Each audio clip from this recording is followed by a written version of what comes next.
መልካም እንግዲህ ቅዱስ አግናጢዮስ እንግዲህ በመጀመሪያው መቶ ክፍለ ዘመን የነበረ ነው። ቅዱስ አግናጢዮስ ወይም ደግሞ ሴንት ኢግናስ የሚባለው ከነ ቅዱስ ዮሐንስ ጋራ ዳይሬክት ኮንታክት ቀጥታ ግንኙነት የነበረው ኖትን መጻሕፍትን አስተምህሮን የተቀበለ አባት ነው። አሁን ደግሞ ስለ ሴንት ኢሬኒዮስ ወይም ደግሞ ቅዱስ ሄሬኒዮስ እሱም ከአራቱ ሐዋርያውያን አበው ቅዱስ አግናጢዮስ፣ ቅዱስ ሄሬኒዮስ፣ ቅዱስ ፖሊካርፐስ እና ቅዱስ ቀለሜንጦስ ሴንት ክሌመንት፣ ሴንት ሄሬኒዮስ፣ ሴንት ፖሊካርፐስ ኤንድ ሴንት ክሌመንት ማለት ነው። ከነዚህ ከአራቱ ሐዋርያውያን አበው አሁን ደግሞ ሄሬኒዮስን እናያለን። ቅዱስ ሄሬኒዮስ ቅዱስ ዮሐንስ ወንጌላዊ ምዕራፍ 6 ላይ ስለ ቅዱስ ቁርባን የተናገረውን ዳይሬክት ጠቅሶታል ማለት ነው እና እንደዚህ ይላል። ቅድም ቅዱስ አግናጢዮስ ምጥው ለአንበሳ ምን ብሎታል? አንቲዶት ኦፍ ዴዝ የሞት ቁርባንን። ቅዱስ ሄሬኒዮስ ደግሞ እንደዚህ ይለዋል። ምድራዊው ዳቦ ምን ይሆናል አለ? የክርስቶስ ቁርባን ይሆናል። ምን ሲሆን? በቅዳሴ በእግዚአብሔር ቃል በቅዳሴ ምድራዊው ዳቦ ወይም እንጀራ ወይም የክርስቶስ ትሩ ቦዲ ኤንድ ብለድ ወይም እውነተኛና ስጋና ደምነት ይቀየራል። ከዛ ምን አለ? ይሄ ምን ይሆናል አለ? ሪስቶርስ ኢተርናል ላይፍ ዘላለማዊ ሕይወት የሚሰጥ ምግብ የትንሣኤን ተስፋ የሚሰጥ ትንሣኤን እንድንጠብቅ ትንሣኤ እንዳለን ትንሣኤን እንድንጠብቅ ትንሣኤን እንድናስብ የሚያደርግ ዘላለማዊ ሕይወትን የሚሰጥ ምግብ ያደርገዋል። ምድራዊው ዳቦ ላይ ጸለይ በቅዳሴ ሆሊ ሊተርጂ ላይ እንደዛ ይሆናል አለ። ማን? ቅዱስ ሄሬኒዮስ ከያነ አበው አንዱ ማለት ነው። ከነ ቅዱስ ዮሐንስ ወንጌላዊ ጋር መጀመን የነበረው አባት እና ምን አለው? ቀጥታ ሊቪንግ ብሬድ ቅድም ሕያው እንጀራ ቅዱስ ዮሐንስ ወንጌል ምዕራፍ 6 ላይ ቁጥር 51 ሕያው እንጀራ እኔ ነኝ አይደል ያለ ክርስቶስ።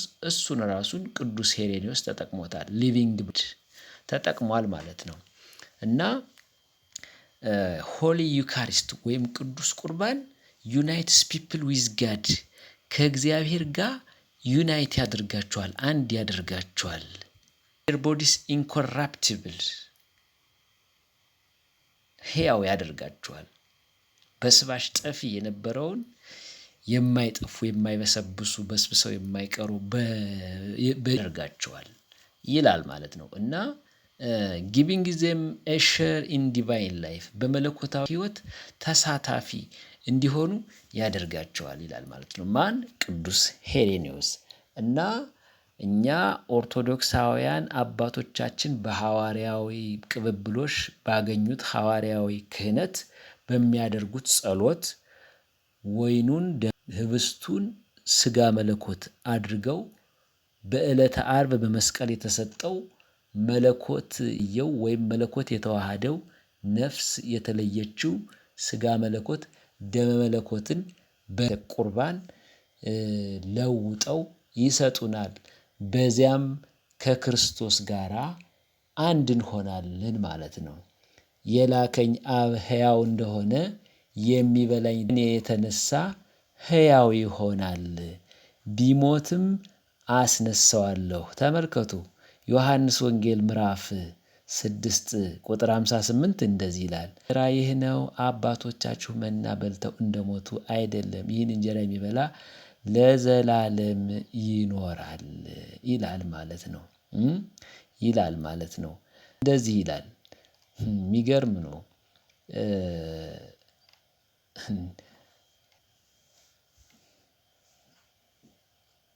የላከኝ አብ ወደ እኔ ሊመጣ የሚችል የለም፣ እኔም በመጨረሻው ቀን አስነሳዋለሁ። አለ ማለት ነው። ቁጥር 57 ላይ እንደዚህ ይላል ዮሐንስ ወንጌል ሕያው አብ እንደላከኝ እኔም ከሕያው እንደምሆን እንዲሁም የሚበላኝ ከኔ የተነሳ ሕያው ይሆናል። አያችሁ፣ ሕያው ይሆናል። ስለዚህ ሆሊ ዩካሪስት ወይም ቅዱስ ቁርባን ስንቀበል በዲቫይን ላይፍ መለኮታዊ ሕይወት ውስጥ ተሳታፊ እንሆናለን። ዘላለማዊ ሕይወት ምንድነው የሚያደርገው? ይሄ ስፒሪቹዋል ፉድ ዛት ቢስቶውስ ኢተርናል ላይፍ መንፈሳዊ ዘላለማዊ ሕይወት የሚሰጥ ምግብ ሆኖ በቅዱስ ቁርባን በእግዚአብሔር ቃል በጸሎቱ ወይም በሆሊ ሊቶርጂ ቅዱስ ቅዳሴ በቅዳሴ በአኮቴተ ቁርባን ዘላለማዊ ሕይወት የሚሰጥ አለ ማን? ቅዱስ ሄሬኔዎስ ነው ማለት ነው። እንደዛ ያለ ቅዱስ ሄሬኔዎስ ነው ማለት ነው። ስለዚህ እኛ የምንቀበለው ቅዱስ ቁርባን ክቡር ሥጋው ቅዱስ ደሙ መለኮት የተዋሃደችው ነው። እርሱም ከመለኮታዊ ሕይወት ዲቫይን ላይፍ እንድንካፈል ዘላለማዊ ኢተርናል ላይፍ የሚሰጠን በቅጂ የምድራዊው ዳቦ ወደ እውነተኛ የክርስቶስ አካል የክርስቶስ ደም የእግዚአብሔር ሥጋ የእግዚአብሔር ደም የሚቀየርበት ስለሆነ አይደለም።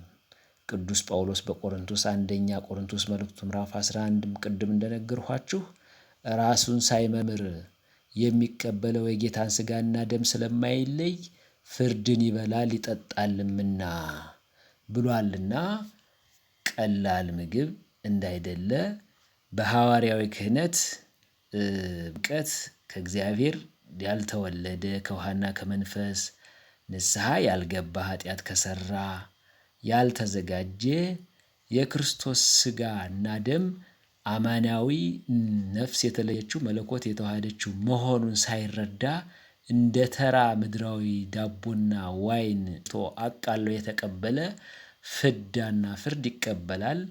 ነፍስ የተለየችው መለኮት የተዋሃደው እውነተኛ የክርስቶስ ሥጋ የክርስቶስ ደም በዕለተ ዓርብ በመስቀል የፈሰሰው ሥጋው ደሙ መሆኑን ተረድቶ ንስሐ ገብቶ ለተቀበለው ከክርስቶስ ጋር አንድ ያደርገዋል፣ ሕያው ያደርገዋል፣ ዘላለማዊ ሕይወት ይሰጠዋል ማለት ነው። ያስተማረን የመከረን የአባቶቻችን አምላክ ልዑል እግዚአብሔር አምላከ አብርሃም አምላከ ይስሐቅ አምላከ ያዕቆብ ከቅዱሳን አምላከ ሕያዋን ኢየሱስ ክርስቶስ ከባሕርይ አባቱ ከአብ ባሕርይ ሕይወቱ ከመንፈስ ቅዱስ ጋር ዛሬም ዘወትርም የተመሰገነው ይሁን። የተወደዳችሁ የቲክቶክ ቤተሰቦቼ ኦርቶዶክሳውያኑ ቅዱስ ቁርባንን የምታምኑት በቂ እውቀት ግን የሌላችሁ አባቶቻችን ሊቃውንትን ጠጋ ብላችሁ እነዚህን የሰጠኋችሁን ጥቅሶች ይዛችሁ ጠይቃችሁ እውቀታችሁን አሳድጉበት፣ ልጆቻችሁን አስተምሩበት።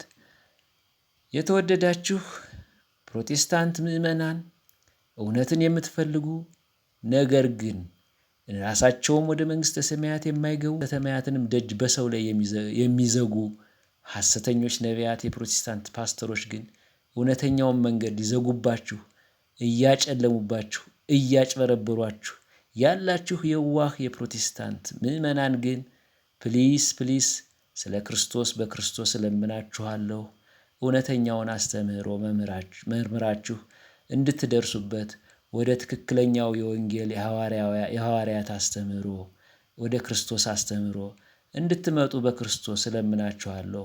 ክርስቶስ